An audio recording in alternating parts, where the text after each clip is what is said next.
कि आवे के परी मैया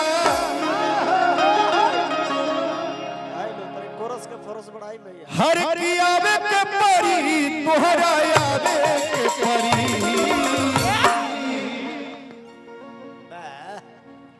कि आवे के परी मैया हर आवे के परी तोहरा आवे के परी कि जब आंगन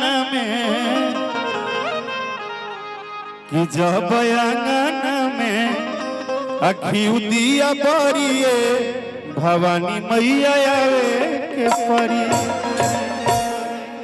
कि जब आंगन में घियू दिया बरिए भवानी तुहरा आवे जब आंगन में घियू दिया बरिए भवानी आवे के परी मैया आवे के परी तोहरा आवे के परी आवे के परी मैया आवे के परी तोहरा आवे के परी आवे के परी मैया आवे के परी तोहरा आवे के परी। अगर दुनिया में शक्ति बाड़ी स्वरूपा बाड़ी तो है दुनिया के सारा शक्ति बा और बाई से बढ़ के कोनो शक्ति ना हो तो जे भी चेयर में बैठल बा मोबाइल ले ले बा एक बार दोनों हाथ पूरा पूरा उठा ले बड़े प्यार से बस ये समझिए कि माँ से बड़ी जब शक्ति ही नहीं है तो माँ की भजन में एक बार ताली तो बज ही जाना चाहिए कि जब आंगन में घिऊ दिया बरी भवानी तोहरा आवे के परी जब आंगन में घिऊ दिया बरी भवानी तोहरा आवे के परी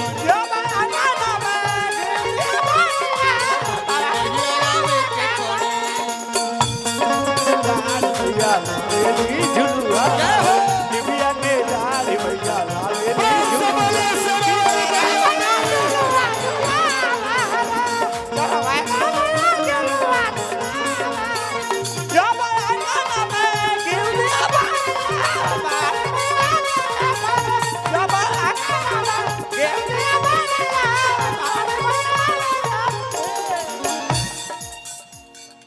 ए माई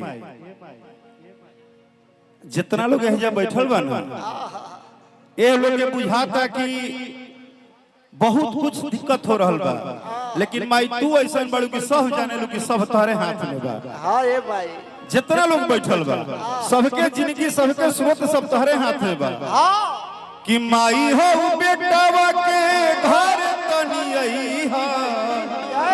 hello hello hello Rakesh ji आपसे क्षमा चाहते हो 1 मिनट बीच में रोकेंगे हमारे मुख्य अतिथि हम लोग के बीच में बस पहुंच चुके हैं स्वागत करते हैं फिर अच्छा है और नहीं कोई बात ना एक गीत भैया चले हमारे मुख्य अतिथि जी का आगमन हो रहा है कि माई हो बेटावा के घर तू ही आई हा हमारो जिंदगिया के पार हो गई हा हमारा बलतिया का पार हो गई हा हमारा बलतिया का पार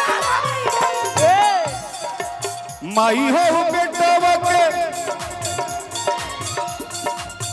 घर तू ही आई हा हमारो जिंदगिया के पार हो गई हा हमारा जिंदगिया का पार हो गई हा हमारा जिंदगिया का पार हर की पुरावे के परी हो सरधा हर आवे के परी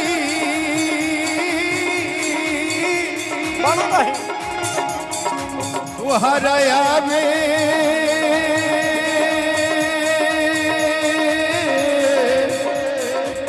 के परी कि पुरावे के परी हो सरधा आवे के परी तोहरा आवे के परी जब आंगन में घिऊ दिया बरिए भवानी तोहरा आवे के परी जब आंगन में घिऊ बरिए भवानी तोहरा आवे। इसी बीच में बात है कि दवना मड़ुआ वाला नीली पानी अंगनवा हो। ये ऐसा गीत है जो जब तक धरती रहेगा तब तक ये गीत चलेगा, क्योंकि ये गीत आज भी हर जगह की माँ बहन गाती है। और जब नवरात्र आता है तो इस गीत को हर आंगन में गाया जाता है, क्योंकि ये एक ऐसा गीत है जिस समय माँ की आगमन में एक पूरे परिवार का प्रेम दिखता है। कोई माँ को कभी घेर सकता है कहीं, लेकिन प्रेम में एक घर की माँ बोलती है कि दवना मड़ुआ वाला नीली पानी अंगनवा हो।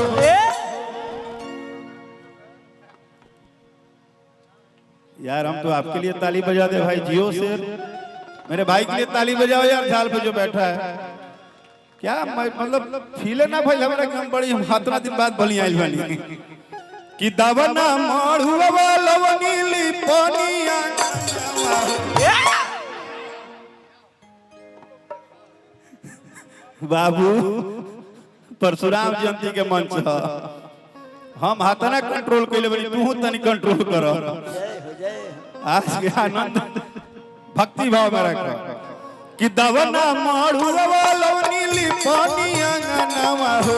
दवना मड़ुआ वाला नीली पानी अंगनवा घेराइलू कि दवना मड़ुआ वाला नीली पानी अंगनवा हो कि तू घेराइलू घरे आइलू तू घेराइलू माई जाए ना देव। तू घेराइलू माई जाए ना देव। दवना मड़ुआ वाला नीली पानी अंगनवा हो। दवना मड़ुआ वाला नीली पानी अंगनवा घेराइलू घरे आइलू तू घेराइलू माई जाए ना देव। घरे आइलू माई जाए ना देव।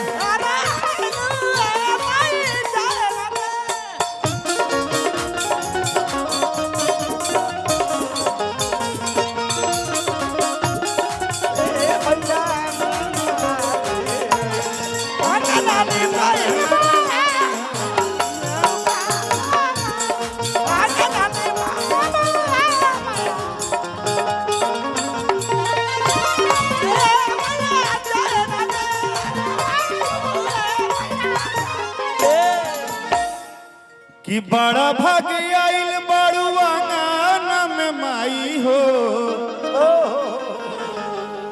मन कर दिया हम सोझा जराई हो कि बड़ा भाग्य आइल बड़ुआ में माई हो।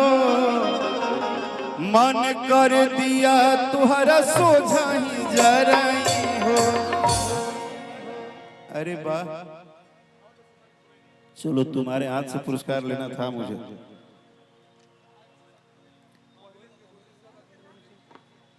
अच्छा, मंगल पांडे जी बागी, पूर्व भाजपा महामंत्री नगर बलिया। आशीर्वाद जो आशीर्वाद देने आई थी उसका नाम क्या है? जो बिटिया आई थी छोटी, पता नहीं कहीं। ठीक है, कोई बात नहीं, इसको रखिए गुरुजी।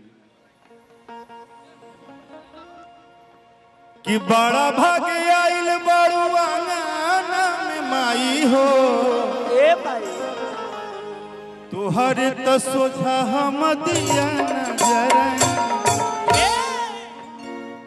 कि बेरी बेरी जाइबू बाकी धाई लबे आचारवा हो। कि बेरी बेरी जाइबू बाकी धाई लबे आचारवा कि तू घेराइलू कि घरे आइलू तू घेराइलू